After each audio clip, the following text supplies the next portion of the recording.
zangu Waislamu, niwaambie pengine watu wengi wafahamu, hiyo na mwaka wa 3 na swala 5 kabisa. Yaani sikosi simisi, ndugu zangu wanajua, na nitaongea ukweli. Kuweza kuingia kwenye hiyo system ilitokana na mwezi wa Ramadhani, sababu zamani mimi kiukweli nilikuwa nafunga tu afu siswali. Sasa kaingia kwa sasa nafungaje afu siswali, nikaona inabidi nianze kuswali. Sasa nitaswalije swali? Maki zamani kwa swala sai Ijumaa tu, Ijumaa basi. Sasa inabidi niswali kila siku. Kuna swala zingine nazimifajiri na ikwepa, yani kuna ujanja. Nikasema sasa kwa nini ni na swala zangu zimekaa pancha? Nasema mimi itabidi na swala 5. Mungu akanijalia kuweza kuswali katika ule mwezi wote wa Ramadhani. Baada ya Ramadhani kuisha nikajikuta tu kwa nini niache? Kwa nini nitumie muda mwingi nipo kwenye simu tu nachokona simu alafu muda kuswali unanipita? Nisiwadanganye, toka nianze kuswali mambo yangu yananifungukia sana. Sasa naamini kama Mwenyezi Mungu kanitoa katika siswali mpaka kwenye siswali, basi na mimi atazidi kunibariki kwenye mengi na kunielekeza katika njia iliyokuwa sahihi na inayompendeza zaidi.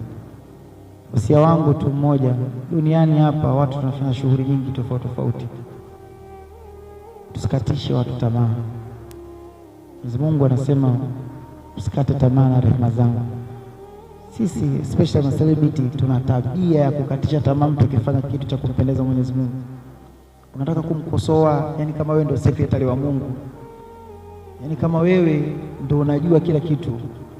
Mtu muache aanze jambo moja, automatically atataka kuwa bora taratibu, na kesho atafikia kuwa perfect kama Mwenyezi Mungu anavyotamani awe katika dini.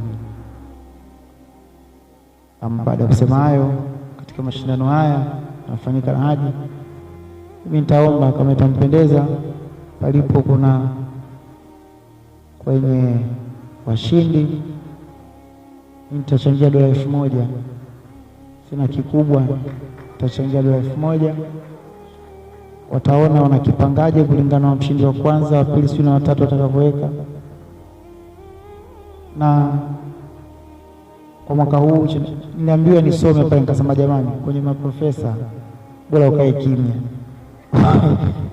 Wakiongea maprofesa na ukijifanya nataka kuongeza ukadhalilika, nikasema hapana.